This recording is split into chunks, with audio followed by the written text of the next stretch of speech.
오늘은 세계적으로 어린이 주일로 지키는 6월 제2째 주일이옵니다. 어린이들은 인생의 꽃이라고 해서 꽃주일이란 이름도 가지게 됩니다. 자연계의 제일 아름다운 것은 꽃입니다. 마찬가지로 인간 사회의 제일 아름다운 것은 어린이들일 것입니다. 꽃은 적으나 크나 또 어디 피었든지 꽃은 아름답습니다. 어린이들도 적으나 크나 또 어떤 종족에 속하든지 빛깔이 희나 검으나 어린이들은 다 아름답습니다.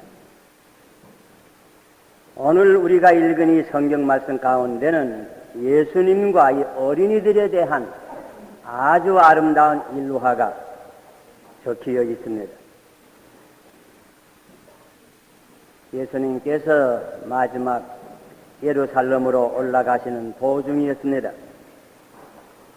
어떤 한 곳에서 아마 어머니들이 어린아이들을 데리고 와서 예수님께 만져주시기를 바라해서 가까이 오려고 했습니다. 그러나 제자들은 그것을 보고 그들을 꾸짖었다고 그랬습니다. 물론 사랑의 실수인 줄 압니다. 이 제자들은 주님을 하신 대로 도와주시기 위해서 분주하신 일을 방해하지 않기 위해서 이렇게 한 줄 생각합니다. 그러나 예수님께서 이 광경을 보시고 성경에 기록하신 대로 매우 분이 여기셨다고 하였습니다. 아주 불쾌하게 생각하였습니다. 그러면서 오히려 제자들을 책망하셨습니다. 어린아이들의 내게 오는 것을 용납하고 금하지 말라. 그러면서 하나님의 나라가 이런 자들의 것이라. 그러면서 계속해 하시는 말씀이 내가 진실로 너에게 이르노니 이런 어린 아이들과 같이 하나님 나라를 받들지 아니하면 결단코 들어가지 못하리라고 경계의 말씀을 더하신 것입니다. 그리고는 어린아이들을 받아서 친히 안으시고 그들 머리 위에 안수를 하시며 축복을 해 주시는 것입니다. 우리가 이와 같은 일화를 통해서 우리 주님의 인간적인 모습을 좀 더 자세히 볼 수 있게 됩니다. 그는 거룩하시며 의로우신 위대한 인격자임에 틀림이 없습니다. 그러나 그는 너무 냉정하거나 너무 엄숙해서 어린이들이 감히 가까이 올 수 없는 그런 인물은 아니었습니다.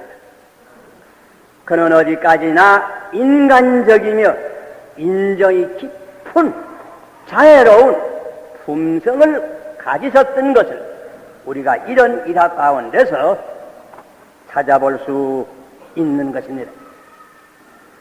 이미도 말씀드렸지만은 이때는 마지막 길로 예루살렘에 올라가는 때입니다. 물론 주님의 마음 속에는 십자가가 보였을 것입니다. 그런 의미에서 그의 마음은 한편 무거우실 것이 사실입니다. 그러나 이런 때임에 불구하시고 예수님께서 어린이들을 만날 때에 어떻게 그들을 사랑하시며 그들을 축복하신 이런 이야기를 우리가 읽어볼 때 그의 어린이들에 대한 관심이 얼마나 깊다고 하는 것을 우리가 또한 엿볼 수 있는 것입니다. 마태복음 18장에 적힌 말씀을 읽어보면 어린이들에 대해서 예수님께서 이런 말씀을 하셨습니다. 상가 소자 중 하나도 없이 여기지 말라고. 그것은 그들의 천사들이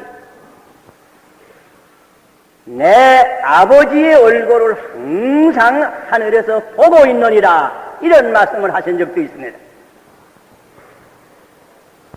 또는 상가 소자 중 하나도 잃어버리는 것이 내 아버지의 뜻이 아니니라 말씀하시는 것입니다. 또는 소자 중 하나를 영접하는 것이 곧 나를 영접하는 것입니다. 그러면서 계속해서 하신 말씀이 누구든지 소자 중 하나이라도 실족해 하는 이가 있다고 할 것이면 그는 차라리 자기 목에 큰 맷돌을 달아매고 바다에 던짐을 받는 것이 차라리 나을 것이라. 이런 말씀을 미루어서 예수님께서 얼마나 이 어린이들에 대한 관심이 깊었다고 하는 것을 우리가 엿볼 수 있는 것입니다. 우리 오늘 이 어린이 주일을 당해서 자라난 우리가, 대부분 부모 되는 우리가 깊이 생각할 것 몇 가지가 있다고 생각합니다. 첫째는 옛날 유대의 어머니들처럼 어린이들을 꼭 주님께 데리고 나와야 되겠습니다. 이 어린이들을 주님의 품에 안겨주고 주님의 축복을 받도록 하여야 될 것입니다. 한나가 기도로 받은 귀한 아들 사무엘을 어떻게 성막까지 데리고 와서 온전히 하나님께 바친 사실을 우리가 기억합니다. 혹은 우리가 누가복음을 읽을 때에 어떻게 엘리사벳이 귀하게 받은 어린아기 요한을 성전에 가지고 와서 하나님께 바친 기록을 우리가 읽어볼 수 있습니다. 혹은 성모 마리아가 어떻게 예수를 온전히 성전에 와서 하나님께 바친 것을 우리가 또한 읽어보는 것입니다. 여기 아기 세례는 특별히 하나님께 어린 아기를 바치는 뜻이 있습니다. 오래 기다릴 필요가 없는 줄 압니다. 할 수 있는 대로 6개월 전에 어린이들을 온전히 하나님께 바치는 의무로 부모들이 바로 감당해야 될 줄 생각합니다.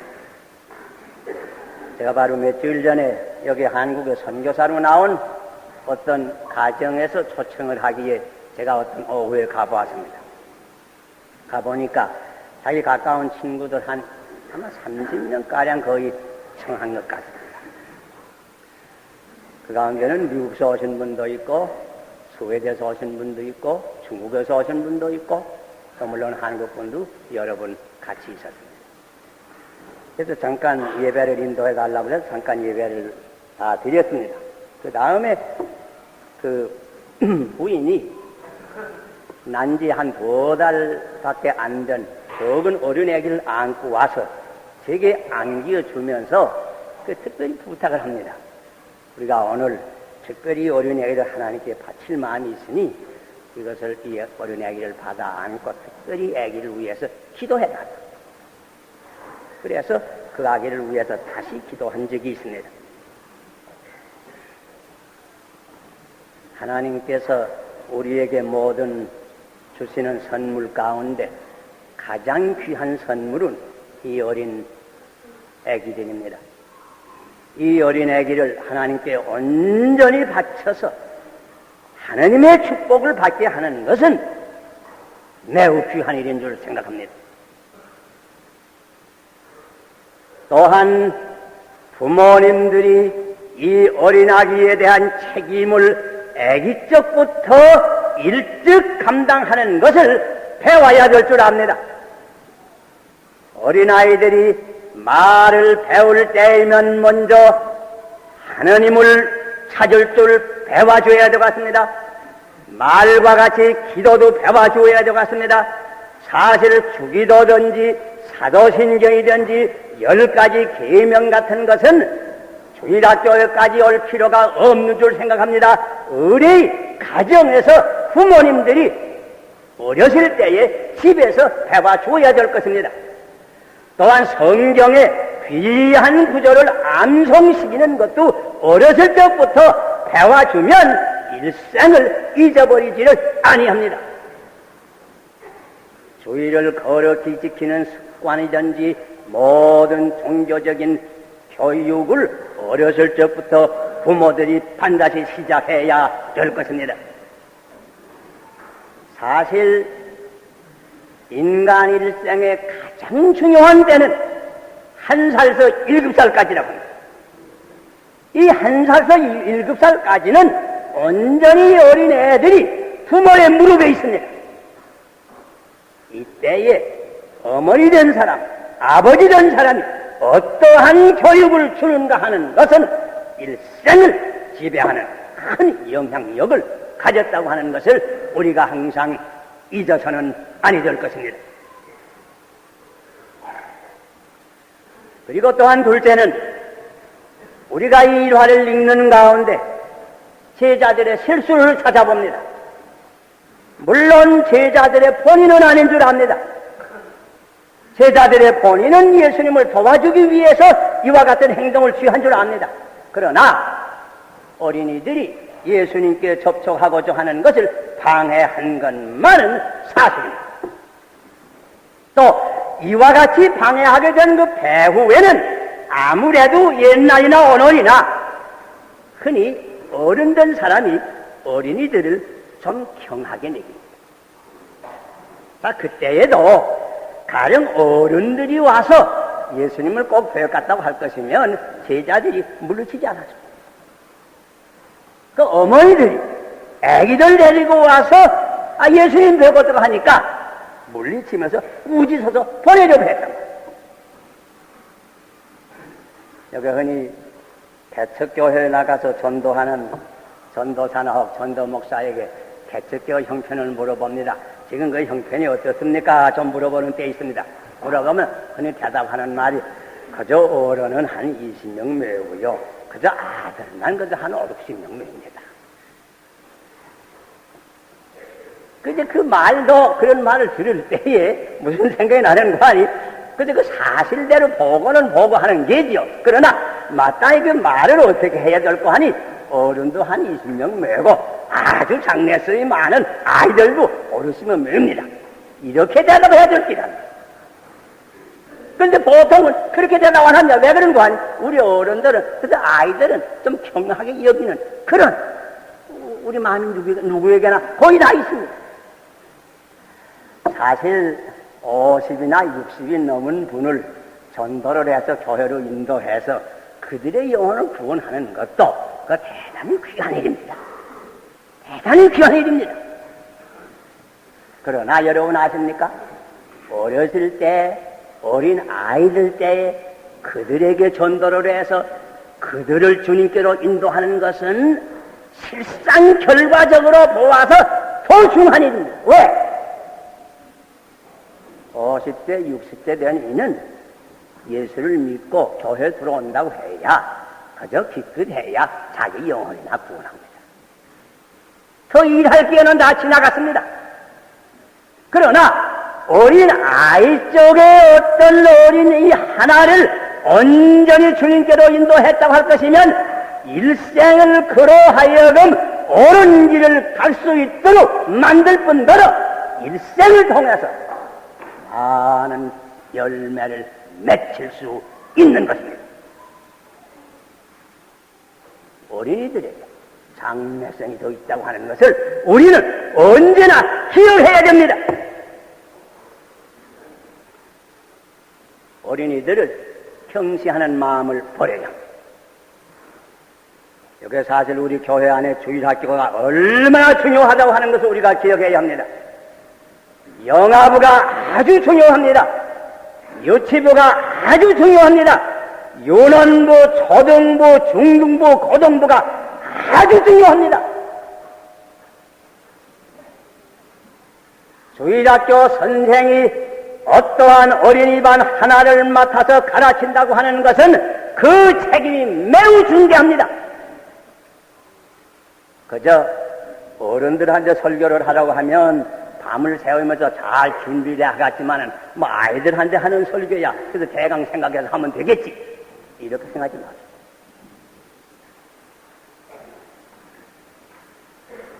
어린 학생 10사람을 내가 맡아서 가르친다고 할 것이면 그 10사람의 일생에 대한 책임이 내게 있다고 하는 것을 기억해야 합니다.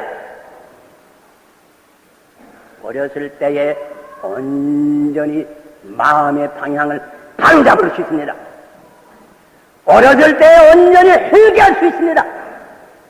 주님을 내 구주로 꼭 믿을 수 있습니다. 그 책임이 주일학교 선생에게 있다고 하는 것을 우리가 기억해야 됩니다.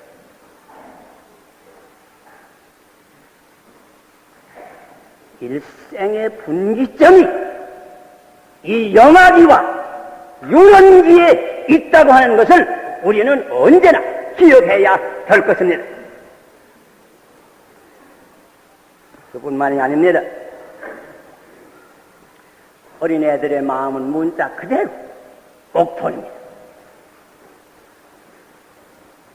길바닥 같은 마음이 아닙니다. 돌짝밭이 아닙니다. 잡초가 없습니다. 가시덤불도 나지 않았습니다. 순수한 봄밭 옥토입니다. 이 옥토에 악한 마귀가 와서 가라지를 뿌리기 전에 진리의 씨를 꼭 바로 뿌려줘야 됩니다.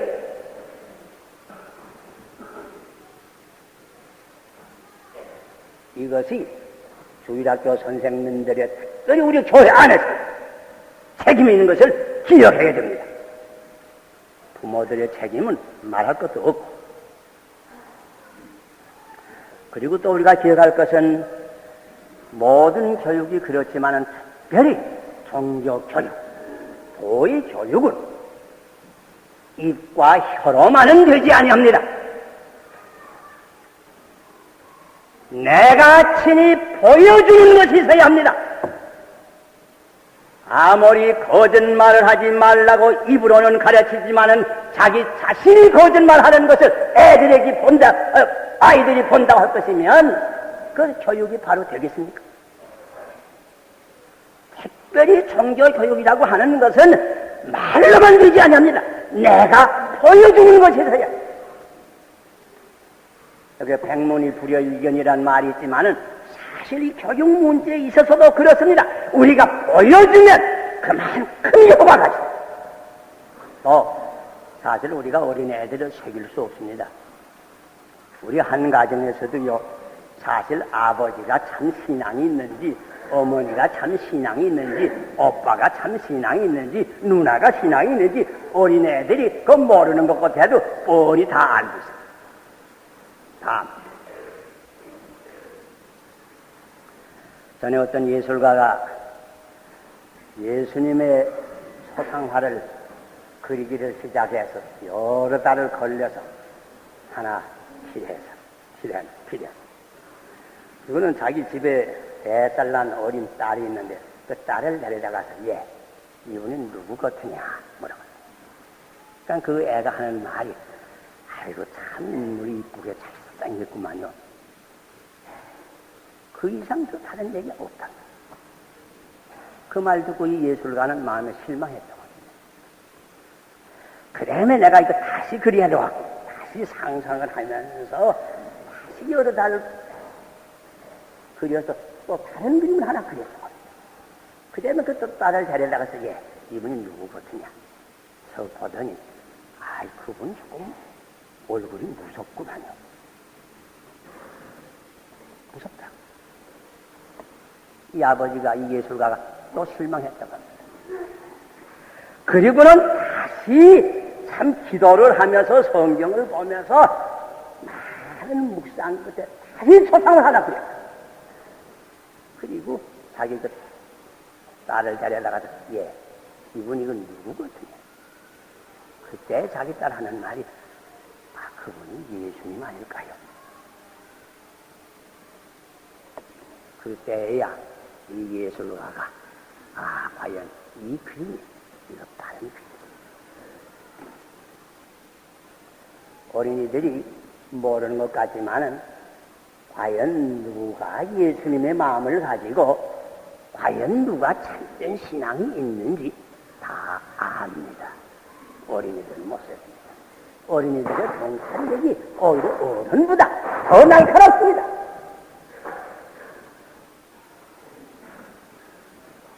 이 어린이들에게 참 그리스도인의 모습을 보여주는 것, 이 책임, 어른된 사람, 이미 믿는 사람들, 부모들, 주일학교 직원들, 여러 교우들에게 있다고 하는 것을 우리가 기억해야 합니다. 성경에 보면 그리스도의 향기란 말이 있지 않습니까? 그 인격의 향기가 있습니다. 우리가 우리의 인격을 통해서 그리스도의 향기를 뿜지 못하면 결국 다른 냄새를 피웁니다. 자라나는 우리 어린이들에게, 우리 후배들에게 장성한 우리가 어떠한 향기를 남기는가?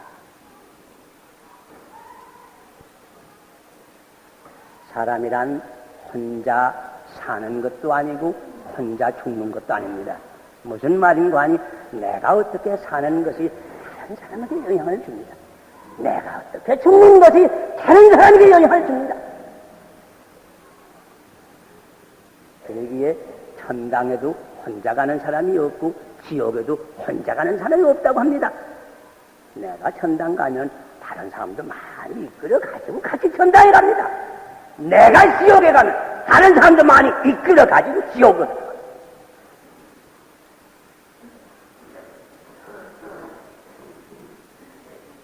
어린이들이 주님께 오는 것을 방해하지 아니하는가? 우리가 이런 점에 대해서 항상 조심하지 아니하면 아니 될 것입니다. 그리고 여기 예수님께서 마지막으로 어린이를 중심한 귀한 교훈을 주었습니다. 하늘나라에 있는 이가 이 어린이들 같다. 너희가 이 어린이들처럼 하나님 나라를 받들지 아니하면 결코 들어갈 수가 없다. 다시 말하면 어린이들이 왜라는 그 말이에요.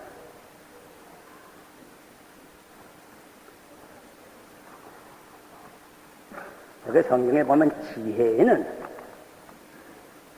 아이가 되지 말라고 그랬어. 그러나 믿음에는 아이가 되라고 그랬어. 여기 어떤 면을 예수님께서 특별히 생각하시면서 이런 말씀을 하셨는가? 우리가 상상해 볼 수 있습니다. 아마 무엇보다도 제일 첫째는 어린이들의 천진성을 낍니다. 어린이들은 참습니다. 신실합니다. 한방합니다. 무사기합니다. 의식이 없고 가장이 없고 권모가 없고 술수가 없습니다. 야심도 없습니다. 신실함. 저 옛날 신의주에서 대신방을 할 때 어떤 집에 가서 지금도 믿지 않냐면 들어가 앉았는데 그 어머니는 잘 믿고 그 아버지는 별로 신앙이 없는 분이에요. 우리가 그 대신방 들어가서 앉으니까 그 어머니가 한 4살 난 그 처녀애가 있는데 그 애 보고 너 아버지 저 집들에 기태 있으더라. 얼른 갔다 오시라고. 목사님 오셨다 오시라고. 걔가 뛰어간다. 조금 전 니에 서로 들어오더니 얼른 저 어머니 보고 크게 하는 말이 뭐인가 하니 아버지 없다고 그러래. 그 진실합니다. 그래서 꼭 사실대로 대답합니다. 마음이 맑습니다. 어린애들의 눈동자처럼 마음이 맑습니다. 마음이 깨끗한 자는 복이 있나니 천국이 저희가 하나님을 볼 것이라고 예수님께서 말씀했습니다. 어린이처럼 참되고 진실하라 막 그랬습니다. 또는 어린이들의 그 신뢰성을 아마 또 생각하신 것 같습니다. 어린이들은 그저 부모님의 말씀이면 꼭 그대로 믿습니다. 처음에는 믿는다는 그 말씀인 것이다. 부모의 말씀은 꼭 그대로 될 줄 믿습니다. 이게 동양의 한 어진 성현의 어머니도 이웃집에서 돼지 잡는 소리가 나니까 어린애가 물어봅니다. 아, 이거 돼지 왜 잡아? 얼른 대답하는 말이, 그걸 넣어주려고 잡는다. 사실은 그거 아닌데 말이요. 그 후에 어머니가 가만히 생각해보니, 이거 돼지고기 안 사다 주면, 이거 얘기 거짓말이 되었단 말이에요. 그래서 꼭 그 집에 가서 돼지고기를 사다 주었다고 하는 얘기 있잖아요. 이 어린이들의 그 절대적으로 부모를 신뢰하는 마음을 깨뜨려 주어서는 아니 될 것입니다. 무슨 위험한 일이 있으면 그저 어린이들은 온전히 부모의 품에 안깁니다. 절대로 부모를 신뢰합니다. 이렇게 하나님 나라를 받들라고 하는 뜻인 줄 압니다. 나의 갈 길 다 가도록 예수 인도하시니 내 주 안에 있는 긍휼 어찌 의심하리요? 어린애들은 의심하지 않습니다. 믿음으로 사는 자는 하늘이로 받겠네. 무사미를 만나든지 만사형통하리라. 그리고 어린이들은 교만이 없습니다. 겸허성을 아마 특별히 주님께서 가르치시기를 원하신 것 같습니다. 어른들은 지식의 교만도 있을 수 있고 금전의 교만도 있을 수 있고 권세의 교만도 있을 수 있고 문벌의 교만도 있을 수 있습니다. 그러나 아이들에게는 그런 교만이 없습니다. 가난한 집 아이와 부한 집 아이가 같이 놉니다. 지식 있는 박사의 아들들과 노동자의 아이들이 꼭 같이 놉니다. 아이들 사회는 평등입니다. 거기에 우월감이 없습니다.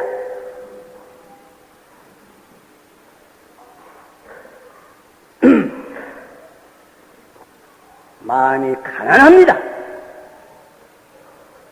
이런 마음 가지고 천국을 받으려고 하는 뜻인 줄 생각합니다.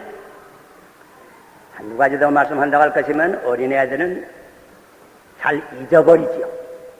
그저 고대에서 싸움하고도 싸움한 건 잊어버립니다. 혐의를 오래 품는 법 없습니다. 어린애들 그랬을 때가. 성경에 보면 분을 내도 죄를 범하지 말고 해가 지도록 분을 품지 말라. 아마 이것도 꼭 좀 배워야 될 줄 압니다. 한 가지만 더 얘기한다고 할 것이면 어린애들은 아마 제일 잘 웃지요. 낙천선이라고 할 수 있죠. 어린애들 항상 웃습니다. 부모들 항상 근심하고 걱정하는 그런 가정 혹 신방해 봅니다. 그러나 그 애들 가만 볼 것이면 아주 웃고 잘 놉니다. 언제나 하나님을 의지하고 그저 부모님을 의지하고 기쁜 가운데서 지냅니다. 오늘 이 어린이 주일을 당해서 주님께서 얼마나 어린이들에 대한 관심을 깊이 가지시고 그를 사랑하신다고 하는 이 사실을 우리가 다시 한번 기억해야 될 것 같습니다. 사실 여기 우리가 생각한 이 일화는 역사적으로 역사를 통하여 모든 아동의 권익운동, 아동보호운동, 아동을 보호하는 기관, 고아원, 주일학교 교육운동, 일반 교육운동의 원천이 된 일화입니다. 우리는 이런 일화를 다시 한번 읽을 때 우리 하나하나가 부모된 책임을 바로 감당해야 될 것 같습니다. 주일학교 직원된 책임을 바로 감당해야 될 것 같습니다. 우리가 좋은 모범을 보여주어서 어떻든지 이런 아이들이 주님께 오는 것을 방해하는 사람이 되어서는 아니 될 것 같습니다. 그리고 한 걸음 더 나가서 어린이들에게 우리가 마땅히 배울 것을 배워야 될 것 같습니다. 우리는 이런 날 우리 집의 아이들만 생각해서도 아니 될 것 같습니다. 부모 없는 고아들, 불우한 불구자들, 이런 모든 불우한 중에 있는 어린이들을 위해서 주님께서 얼마나 큰 관심을 가진다고 하는 것을 우리가 기억해서 내가 할 수 있는 응분의 책임을 다해야 될 것입니다. 기도하십니다.